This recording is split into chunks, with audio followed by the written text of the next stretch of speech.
After the demise of Prophet sallallahu alaihi wasallam, there was a battle fought. In that battle, at the time of Abu Bakr Siddiq radiyallahu ta'ala anhu, may Allah be pleased with him, in that battle, 70 Huffaz-e-Quran, memorizers of the Quran, they were martyred. They were killed in that battle. Umar ibn Khattab proposes a suggestion to Abu Bakr Siddiq, and he says, Ya Amirul Mu'mineen, O you leader of the believers, let us bring all the copies on which the Sahaba, the companions of the Prophet, used to write it down when the Prophet spoke it to them, and let us put it in one place as a compilation. And this work of compilation, collecting all the copies, how was it written down? At that time there was no printing press. At that time there were no papers like we have, A4 size, A3 size. How was it written down? On parches, on the bones of the hips of the camels. It was written down. What Abu Bakr Siddiq did is, he asked them to collect all that material and bring it in one place. Once it was brought to him, what Abu Bakr did is, he made an official copy of it and said, let it be preserved with Hafsa radiyallahu ta'ala anha. It was preserved with Hafsa radiyallahu ta'ala anha. 11,000 acres of land was conquered by the Muslim Sahaba Akram. And almost the same number of land was conquered at the time of Usman radiyallahu ta'ala anha. A new problem started after that. What was the problem?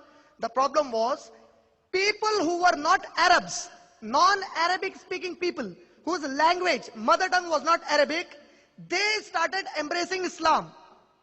And once they started embracing Islam, they started reciting the Quran. When they were reciting, what actually happened at that time is, they started quarreling with each other. Who? The non-Arabs. For example, there is a word, Wadduha. So some Arab read it as Wadduha, the other one read it as Waddohi, the other one read it as Waddohe. So these people who are non-Arabs, they were getting confused. Is it Wadduha? Is it Waddohe? Or is it Waddahi?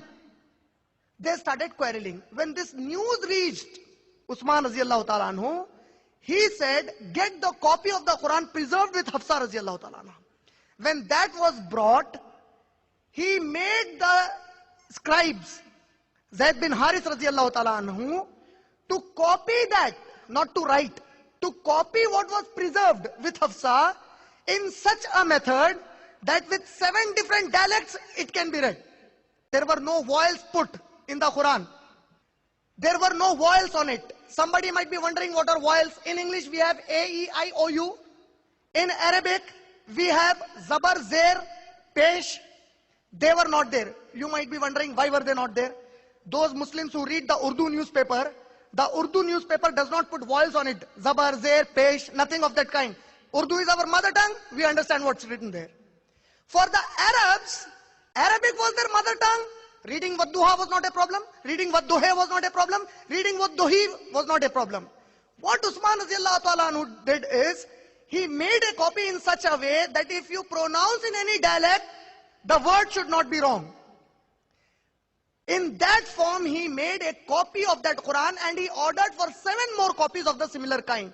And any other way that was written down, he asked to burn away those copies so that there is no confusion left.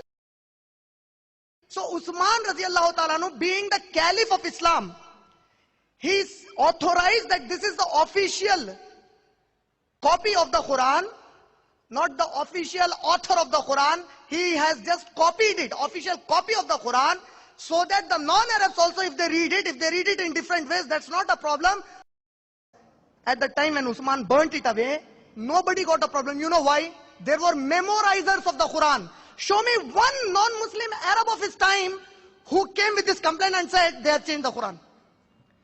I challenge you, show me one non-Muslim Arab of the time of Usman radiyallahu ta'ala anhu who came to say they have changed the Quran. 14, 25 years later, you have the problem.